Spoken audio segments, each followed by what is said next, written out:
gis naa sa benn extrait. oui. boo xamante ne nii yaa ngi naan. ñu placé ko sous bracelet.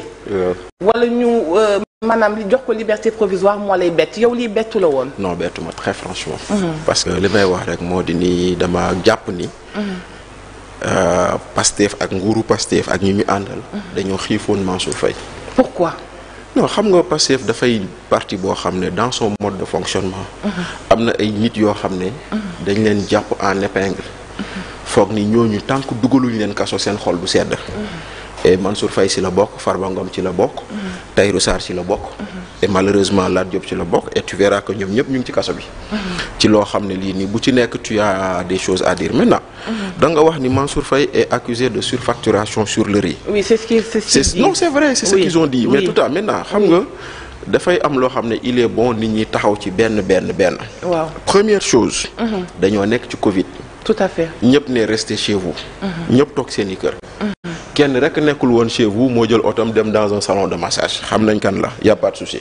bu loolu jàllee. ñu ne état du Sénégal dafay def ndimbal. jëmale ko ci askan wi ñu ne toog leen seen kër.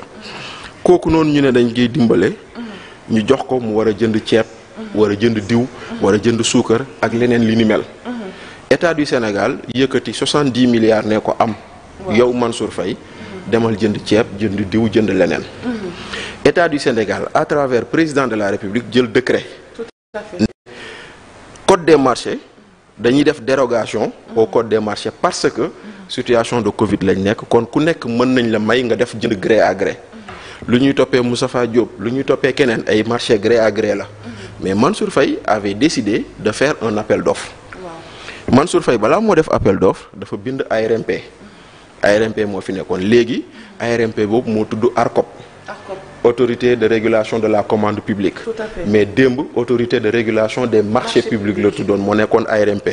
moo bind ARMP ne leen ñun dañoo bëgg a lancer appel d'offres donte le président nee na mën nañoo def dérogation. léegi dañ leen di laaj yéen ARMP nan ngeen yaakaare ni noonu lañ koy defee.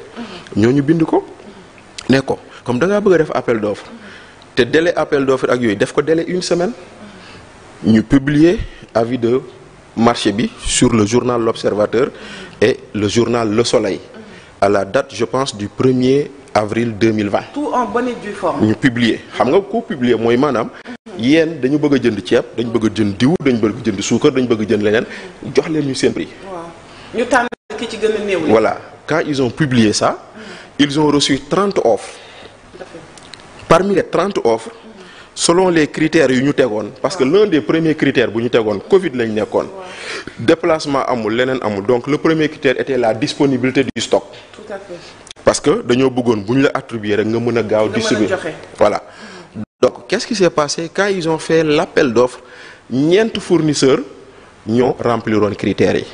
mooy disponibilité du riz. et des denrées yu mu àndal parce que y avait des pâtes alimentaires y avait leneen ak leneen. y avait d'autres choses benn et deuxièmement prix bu gën a néew. kon tey jii Mansour Faye dañ ko jox 70 milliards mu def appel d'offres ba mu defee offre lu mu mujj dépense yépp 64 milliards la delloo na trésor 5 milliards. yaa ngi comprendre. oui je comprends. maintenant ci prix yooyu mu def. mu jënd ceeb jënd suukar mu jënd ceeb tonne 275 000 francs. waaw 275 000 francs loolu la jëndee tonne. oui ñeneen ñi parce que moo doon prix bu gën a néew ci ceeb bi. ñu distribuer et tout bon. tout s'est bien passé. oui il y a même eu le force fonds Covid boo xam ne derrière ñëwoon na nee na le travail au ministère du développement communautaire c'était un travail boo xam ne ñoom dañ ko saluer woon.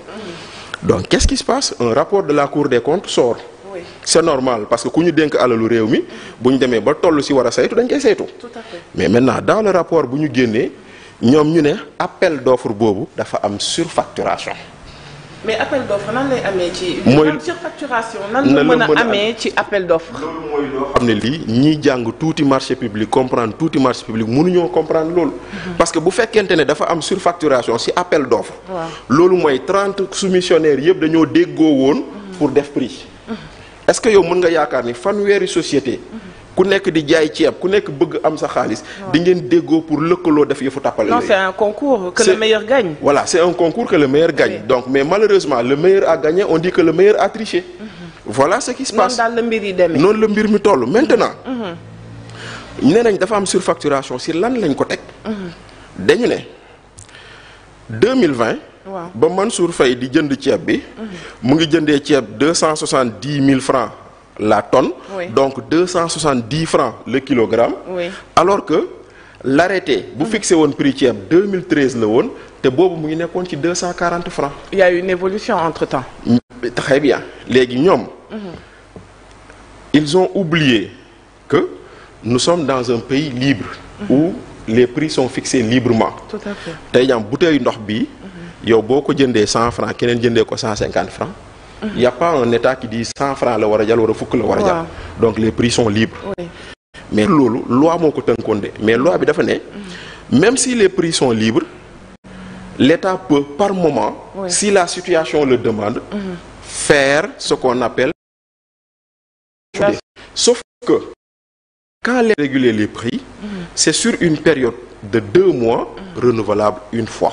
Tout à fait. Mënul weesu loolu. Kon si tu te bases sur un arrêté de 2013 qui a été pris au mois de mai, mois de juillet, mois d'août, mois de septembre, donc cet arrêté devient caduc. Tout à fait. Tu ne peux pas te baser sur un arrêté caduc pour dire. Mais Bachir, bon lu tax ñu arrêté ko. Mais c'est-à-dire que. Pourquoi on l'a arrêté? C'est-à-dire que da ngay njëkk a wax ni c'est un dossier pour lequel on devrait arrêter personne. Parce que l'arrêté sur lequel on s'est basé, c'est un arrêté caduc. Loolu ngay njëkk a wax. Tout à fait. Voilà léegi nag nga ñëw ci biir arrêté boobu tu dis. Deuxième chose. Le prix du riz, le prix du sucre sont fixés par le même arrêté. Et pourtant l'auditeur a conclu à une surfacturation sur le riz et n'a pas conclu à une surfacturation sur le sucre. Mais maintenant tu vas te demander comment se fait que ñu ne benn mbir mi yéen a bokk yaay. Yéen a bokk fu ngeen jógee. Arrêté bi c'est le même arrêté ñu ne lii surfacturation lii du surfacturation. C'est pour dire que le travail.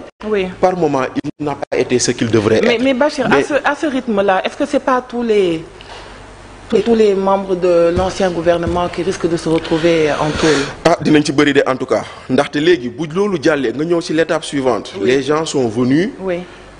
Les fournisseurs de riz. yoo xam ne ñoom ñoo gagné woon marché yi. On les a poursuivis. Ils ont cautionné. Ils ont cautionné le montant paiement sur mooy maanaam ñi gagné woon appel d'offre. ñi gagné woon appel d'offre bi. bañ leen woowee bëgg leen teg mandat de dépôt dañoo génnee caution 2 milliards 700. ñu bàyyi leen ñu dem. ñu bàyyi leen ñu dem. Le DAGE bi nga xam ne moom moo doon gérer loolu ba mu ñëwee il a contesté bracelet électronique lañ ko takkal ñu bàyyi ko mu dem. Mansour Faye ñëw indi caution am ñu bañ ko. daal di ko téye. daal di ko téye kon da ngay xam ni mooy lu ma leen doon wax dañoo xiifoon Mansour. Mais toutes les raisons où toutes les conditions étaient réunies pour qu'il bénéficie du même traitement que les autres, surtout que c'est le même dossier. Tout à fait. Parce que c'est le même dossier, c'est pas 2 dossiers. Donc tu ne peux pas, c'est pas dire que tu ne peux pas dire qu'on cherche 2 milliards 700 auprès de chaque personne. Man ak yow ak sunu technicien bi la ñu boole. Kon c'est une somme unique. C'est pas yow nga cautionner 2 milliards 700. Keneen cautionné milliards 700. ñooñ cautionné nañ dem nañ moom indi na sax caution parce que nee nañ indi nañ valeur bu équivalente supérieure aux 2 milliards 700 et le juge n'a pas voulu prendre. C'est le mandat de dépôt parce que en réalité on se rend compte que c'est une commande politique exécutée par un acte juridique.